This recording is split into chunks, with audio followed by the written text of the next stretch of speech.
son, Drew Crossman, home from college to spend the weekend with the family? I was doing some research in the library at Cal State Long Beach for my thesis on the disillusionment of the plantation economy at the turn of the 19th century when I came across this book. It's a chronicle of our family's history. Which family are you talking about? The Mason family, Dad. The Mason family? Well, this is just an amazing book. I'm so glad you brought it home from Cal State.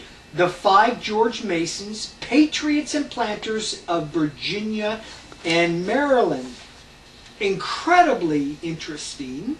Of course, the solidarity of the George Mason family has made it possible to Okay, trace... Dad, it's not really the book that's so interesting, it's what I found inside the book. You're not going to believe this. What is it, Drew? This map was found by the book's authors, although they claim to never have found anything. This is exactly what it looks like. A treasure map! But, well, I recognize this. Pirates Rock? Well, back in the 70s, your old man was a park aide at Point Magoo, just down the road from Silverstrand Beach in Oxnard. I recognize this area. Well, but listen. what's this red X here? Oh, I'll explain that. Listen to this. Colonel George Mason III, the wealthiest of the Masons, was sailing to the west coast when he was attacked by pirates on the high seas. Pirates? Pirates. Narrowly escaping certain death, his crippled vessel, carrying most of his riches, was thought to be lost at sea. However, no evidence of the wreckage has ever been found, and it is rumored that the ship actually reached the California coast, only to be burned immediately after, under orders of the colonel himself. Legend has it that the old colonel then murdered his entire crew to keep safe the location of his riches, which they had helped him bury somewhere in the area. None of this is proven, of course, but it says here the disappearance of every single crew member, including George Mason III, leaves the trail cold.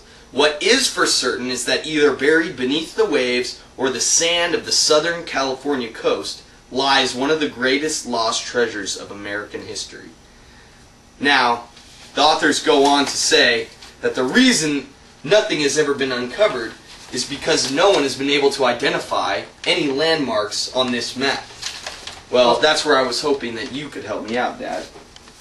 We're in good stead, son, because I recognize Pirates Rock. Well, that's Point Magoo. Point Magoo Rock, where I worked in the 70s as a park aide. Of course. On PCH. This could be where George... It sounds far-fetched to me that George Mason would have buried treasure on Silverstrand Beach. But this looks to me like Silverstrand Beach in Oxnard. It sounds far-fetched to me, but as of right now, those are the only facts we have. Captain Jack Gerald Mason Crossman here with a message for my mateys. We're going to all, the Masons are going to all unite, come together and unbury the buried treasure. And that's going to be at Silverstrand Beach, July 18th.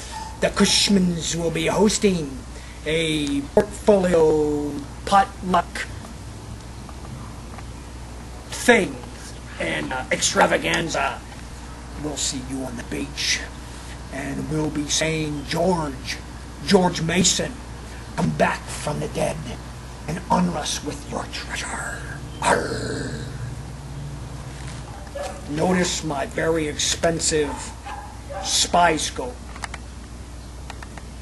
Bring lots of grub and grog. Yeah. Wait, he's not going to get it. Yeah. Yo, a bottle of zero for me. Yeah, mateys, it's true. The Mason clan, including yours truly, Captain Gerald Mason Crossman will be gathering on the beach. Treasure, buried treasure, treasure, buried treasure, treasure, treasure with buried treasure, treasure down, treasure.